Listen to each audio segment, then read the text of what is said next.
Et donc on termine avec Bénédicte Tilloy. Bonjour Bénédicte. Bonjour Stéphane. Bénédicte, donc je vous le disais dans le sommaire, Bénédicte, elle était au COMEX de la SNCF. C'est ça. En charge du Transilien.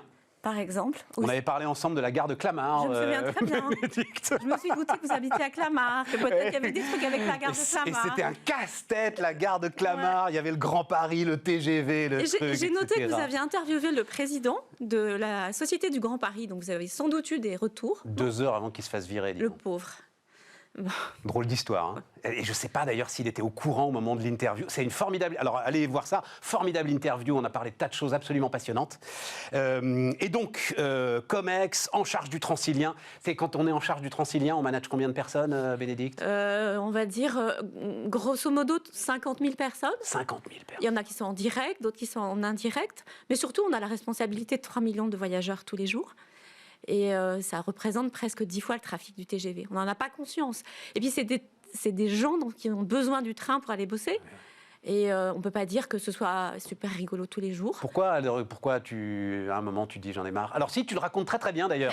Tu dis, ah oui, ben oui. Parce que cette histoire, elle va tous vous intéresser, les amis, si vous avez, alors pardon, on va dire autour de la cinquantaine. Voilà, on va dire ça. Très gentil, c'est-à-dire qu'il y a réorganisation de pouvoir au sein de la SNCF et tu te rends compte que tu vas être placardisé. Ouais, je me dis... T'as pas envie d'être placardisé. Je me dis qu'en fait, on va prendre beaucoup d'égards avec moi, parce que j'ai fait pas mal de choses dans ma vie à la SNCF, mais que je vais me retrouver avec des trucs très inintéressants à faire. Et surtout, je vais perdre mon énergie, mon enthousiasme. Et je pense que les dirigeants qui perdent la niaque, c'est des poisons pour les entreprises. C'est des poisons pour les collaborateurs. Et je me souviens, jeune, avoir vu ça. Et je me suis rappelé de m'être dit, jamais, jamais. Et donc, quand je sens que ça va m'arriver, je me tire, pour dire les choses de manière crue. Je me tire et du coup, partant, je n'avais pas vraiment de plan organisé. Je me dis, qu'est-ce que tu aurais voulu faire dans tes rêves les plus fous, puisque finalement, l'occasion t'est donnée. Et donc, je n'ai pas cherché un boulot pareil, parce que je pense que j'aurais eu du chagrin, en fait. J'ai eu du chagrin quand même de quitter la SNCF. Ouais, tu peux pas aller chez, j'en sais rien, Keolis, voilà, ou chez... Enfin... En fait, Keolis aurait pu, parce que c'est le groupe SNCF, mais quand même, j'aurais pas pu refaire une Transdev, autre... Voilà, j'aurais pas pu. Mais malgré toute l'amitié que j'ai pour les gens de Transdev... Ouais, non, mais je comprends ça. Je m'étais dit, il faut vraiment faire autre chose. Et quitte à faire autre chose, faisons un truc qui fait rêver, et voilà. Et alors... Bon, comme tous les dirigeants, je m'étais fait mon petit safari en Silicon Valley pour découvrir le monde des startups. Mes enfants y travaillaient. Et je me suis dit, mais en fait, c'est ton tour, ma fille, c'est à toi d'y aller. Voilà. Et donc, j'ai eu très envie de ça. J'allais dire quoi qu'il en coûte. Et tu rentres dans une start-up. Je vais te lire. Alors que je vais lire le truc, les amis, parce que c'est écrit avec beaucoup d'humour. Alors donc tu rentres dans la start-up le premier jour. Ça ressemble pas vraiment à des bureaux, plutôt un croisement entre une salle d'études et une location de vacances. Je comprends qu'il faut que je m'assoie là où je trouve de la place. Chaque table est encombrée par une forêt de câbles mélangés que l'on devine attachés tous au même Mac de chacun des membres de cette tribu bruyante. Mon Mac, je l'ai acheté la semaine dernière. Personne n'a pensé à me dire que les commandes CTRL-C et CTRL-V ne fonctionnaient pas et je n'ose pas demander de l'aide autour de moi de peur de déclencher un fou rire généralisé. J'adore. Et encore un autre extrait que j'aime encore plus. Donc de deuxième jour, troisième jour, je sais pas quoi. Quelqu'un peut me dire où est le départ courrier? Ma question tournoie jusqu'à ce que Marcel, qui a fait un stage dans un grand groupe, comprenne de quoi il s'agit et m'indique le bureau de poste le plus proche. C'est un choc de culture totale. Oui, c'est un choc. Enfin, c'est 3 chocs, à vrai dire. Parce qu'il y a d'abord le choc grand groupe start-up. Ensuite, il y a le choc mon âge et les millennials. Ils ont tous l'âge de mes gosses. Et puis, il y a un troisième choc, et peut-être que je n'avais pas anticipé, et qui est le plus difficile, c'est que j'étais membre du COMEX, donc une sorte de statut de reine d'Angleterre, à qui il y a beaucoup de déférence envers... Et puis, d'un seul coup, je me retrouve salariée de base. Il n'y a plus de départ courrier. Il n'y a plus de départ courrier. Et puis, en fait, les slides, il faut se les taper soi-même. Et en fait, ce que je découvre, et je pense que c'est là que j'ai le plus grandi, où j'ai le plus appris, c'est que dans une vie professionnelle, au début, on fait les choses, ensuite, on les fait faire. Ensuite, on apprend les pouvoirs d'influence. Et puis un jour, on s'aperçoit, comme ça m'est arrivé, qu'on ne sait plus rien faire du tout. C'est-à-dire, ce que font les autres, on ne sait pas le faire.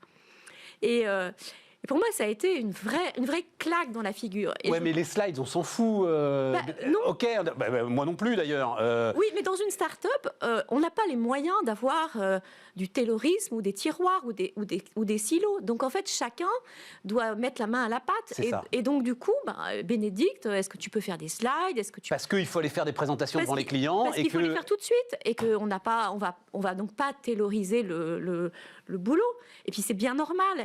Et donc je me retrouve dans la situation de, en fait, pour faire court, tout ce que je savais faire n'était pas utile. Rien de ce que je savais faire n'était utile, pardon. Et en fait, ce que j'avais à faire, je ne savais pas le faire. Voilà. Et donc, ça a été un choc, mais vraiment important au départ. Alors, ce que je dois dire, c'est que la caractéristique de cet univers, c'est que les gens étaient extraordinairement bienveillants. Donc, ils m'ont appris, ils m'ont prise en main.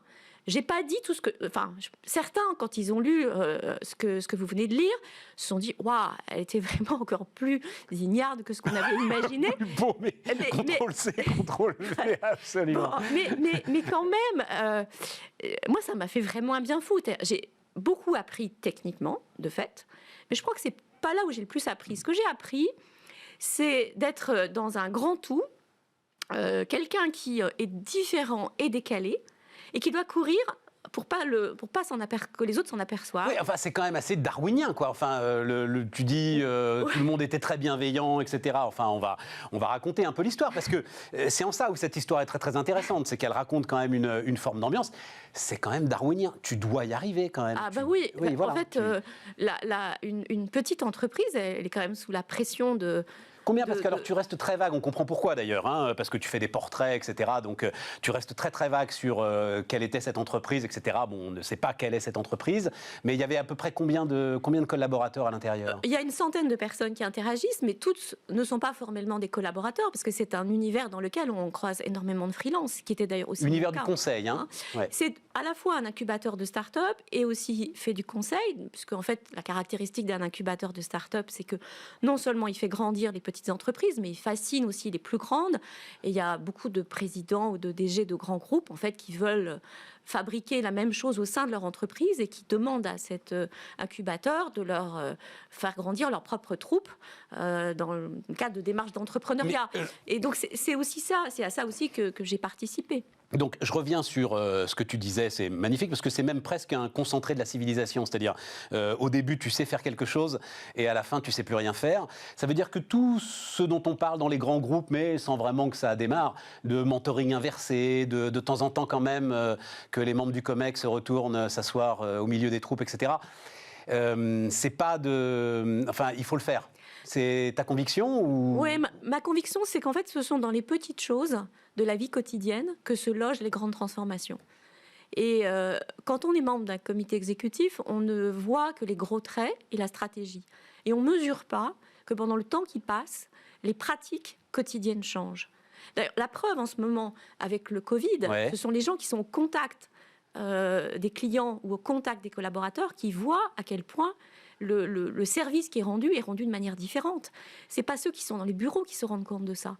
Et donc, quand on est dans une entreprise et que le numérique nous fracasse, on n'a pas forcément conscience de jusqu'où ça va dans le quotidien des collaborateurs. Ceux qui savent s'en servir et ceux qui ne savent pas s'en servir.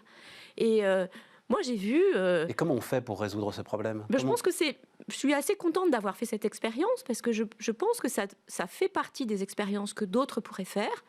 D'ailleurs, dans mon quotidien aujourd'hui, j'accompagne des dirigeants qui en fait se rendent compte qu'il est nécessaire de manager autrement pour emmener leurs équipes en fait dans un monde émergent. Il y a clairement un discours d'authenticité à avoir et il y a clairement une responsabilité des dirigeants de dire je sais pas. Parce que quand on dit je sais pas, on donne la possibilité à quelqu'un de vous aider. Et je pense que c'est très important dans un univers qui est en train de bouger comme ça, que tout le monde contribue à modifier le modèle. Parce que, quand même, quand tu dis... Alors, juste un mot là-dessus, parce qu'on va retourner sur la start-up, c'est quand même ça le sujet. Non, je suis un peu perturbé quand tu dis... parce que c'est un discours que j'entends beaucoup et que je conteste.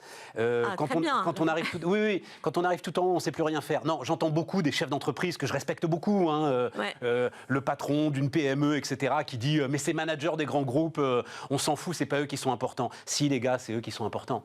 C'est-à-dire, savoir quand même piloter une entreprise qui fait 20, 30, 40 milliards d'euros de chiffre d'affaires, c'est pas ne savoir rien faire quand même, Bénédicte. Non, mais c'est clair. C'est assurer la croissance du pays et l'emploi de centaines de milliers de personnes. Oui, et je crois que j'ai su faire ça. Cette blague, voilà. Et par ailleurs... Pardon, c'est pas donné à tout le monde. Oui, mais par ailleurs, il ne faut pas laisser penser que la manière de diriger ne change pas. Et j'ai la conviction que les cycles se sont raccourcis, c'est-à-dire ce qu'on attend des dirigeants, c'est qu'ils soient capables de projeter des visions et des ambitions sans doute à plus long terme, et dans le même temps de raccourcir les cycles.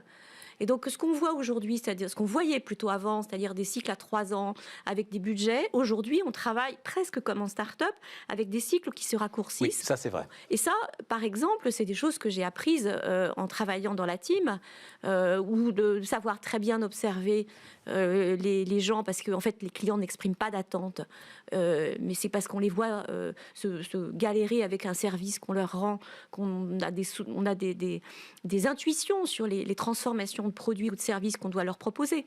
Donc, je ne dis pas que les dirigeants sont inutiles, je l'ai été pendant longtemps. Je dis simplement que ça ne suffit plus et que la stratégie et l'exécution sont mêlées. Et donc, quand on divise la stratégie et l'exécution, on court le risque en fait de déraper par rapport à une exécution qui est différente. Je dis juste ça et je pense que ça, c'est très important. Alors, un autre point, je te bouscule un tout petit peu parce que le temps tourne vite, Bénédicte. Un autre point que j'ai... toute idée ou projet nouveau y est accueilli par un trop cool. Il est fascinant de vivre dans un univers dans lequel chaque projet est a priori considéré comme une bonne idée. Ça, pour moi, ça a été exceptionnel. C'est formidable. De découvrir ça, de retrouver ça. Et je ne sais pas depuis combien d'années, je n'avais pas vraiment eu ça. C'est-à-dire, c'est vrai que j'ai passé ma vie à essayer d'embarquer des gens, à être peut-être parfois à surjouer l'enthousiasme, l'énergie. Sur des projets de transformation qui sont indispensables. Voilà. Et là, par défaut, tout est cool. Alors après, évidemment, parfois, il faut creuser. Et puis les bonnes idées, on sait que c'est 10% du boulot. Après, il faut mettre en œuvre l'idée. C'est ça qui compte. Hein. Ouais. Et c'est ça que j'ai aussi appris à faire. C'est-à-dire, le diable est dans les détails. On vient de s'en dire un mot. Mais c'est vrai qu'avoir des gens enthousiastes, c'est exceptionnel. Et d'ailleurs, ils sont choisis pour ça. C'est-à-dire que finalement, moi aussi, j'ai participé à des recrutements. On ne prend pas les gens parce qu'ils viennent, sortent d'une école ou d'une autre. Ça rassure parce que ça dit qu'ils savent apprendre, mais c'est pas suffisant. Et voire, on préfère avoir des gens enthousiastes qui vont savoir apprendre, mais qui ont eu des expériences, qui ont démontré en fait leur capacité à se débrouiller. Et ça c'est vraiment chouette. Ça, c'est vraiment une expérience inouïe d'avoir des gens qui ont envie. Enfin, voilà. Et alors, quand tu dis renoncer aux enjeux de pouvoir, parce qu'on va basculer maintenant sur le dark side quand même, parce que à un moment, combien de temps t'es resté? 2 ans? 2 ans. 2 ans. Et à un moment, t'en as marre, quoi. Bon, on peut le dire. Enfin, tu l'écris, hein. Oui, voilà. Je l'écris parce qu'à un moment, je me dis, mais en fait, je vois la boîte grandir. Je vois qu'elle s'expose à des risques qui sont liés à sa croissance. Et je vois que ces risques, pour le coup, je suis capable d'anticiper ce que ça va produire. Et donc, j'ai envie de m'en mêler. Or, le problème, c'est que je ne sais pas m'en mêler en ne dirigeant pas. Et être à côté sans être aux commandes, c'est quelque chose qui est compliqué pour moi. Et je crois que les fondateurs ne mesurent pas que je peux éventuellement les aider, ou sans doute ne savent-ils pas comment me demander de le faire. Enfin, en tout cas, on est dans un petit jeu compliqué. Et là, je me dis, en fait, voilà, je crois que c'est terminé. Je vais plus pouvoir continuer. Surtout, je vais me retrouver dans la situation de 2 ans avant. C'est-à-dire, si je commence à râler, à perdre mon enthousiasme, c'est moi qui vais les empoisonner. Oui, mais tu mets quand même le doigt sur une fragilité qui est que ces jeunes gars qui réussissent très très vite, c'est très compliqué. Tu sais, Bénédicte, quand on s'est rencontrés la première fois, je disais que j'allais le raconter, je ne sais pas si tu t'en souviens, c'était Guillaume Pépi à l'époque, patron de la SNCF, et il recevait Xavier Niel devant un parterre de jeunes entrepreneurs. Je me souviens très bien. Et il y a un jeune gars qui se lève, dont je n'avais jamais entendu parler. Bonjour, je m'appelle... Donc c'était il y a plusieurs années, hein, les amis. Je m'appelle Frédéric Mazzella, patron de Blablacar. Jamais entendu parler. Xavier Niel, il démarrait tout juste. Comment est-ce qu'on maintient la capacité d'innovation une fois qu'on a 1 milliard d'euros de chiffre d'affaires? Je lui disais, waouh! C'est-à-dire, le gars, il avait compris un truc, et c'est pas par hasard derrière si Blablacar devient Blablacar, que la vérité de la start-up peut pas être ensuite la vérité de l'entreprise qui commence à se structurer. Mais clairement, c'est-à-dire que passer du kilomètre 0 au kilomètre 1, ça demande une énergie incroyable. Mais passer du kilomètre 1 au kilomètre 10 et ensuite du kilomètre 10 au kilomètre 100, c'est d'autres compétences. Et c'est là où ça devient compliqué, parce que ça suppose éventuellement de faire rentrer dans l'entreprise des gens qui n'ont pas la même culture.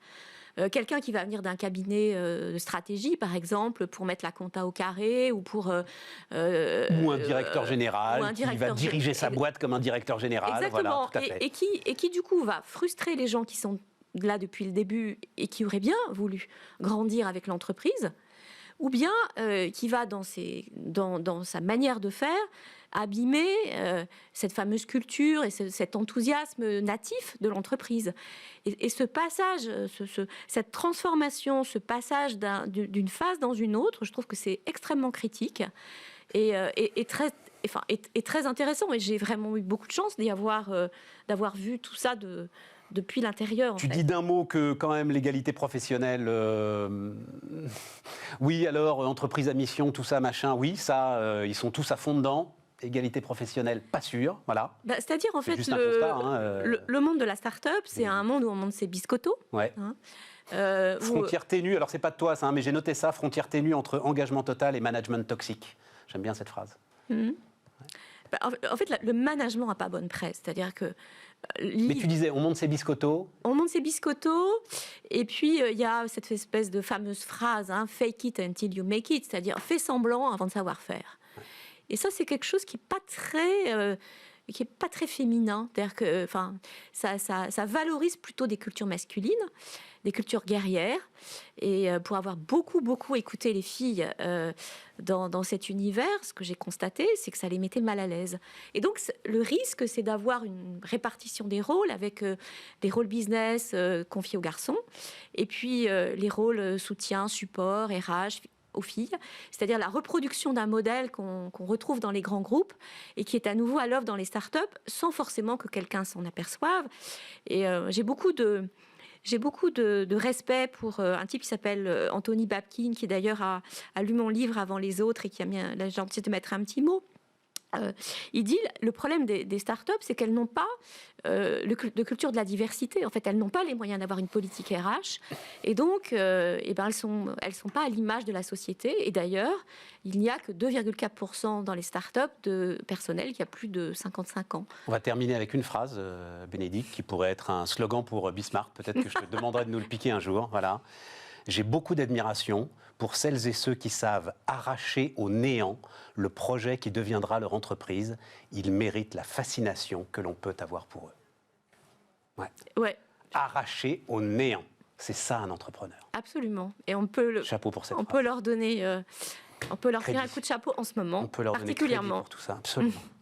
Ça s'appelle La Team, les amis. Bénédicte Tilloy, donc, qui était notre invitée sur Bismart, et nous, on se retrouve demain.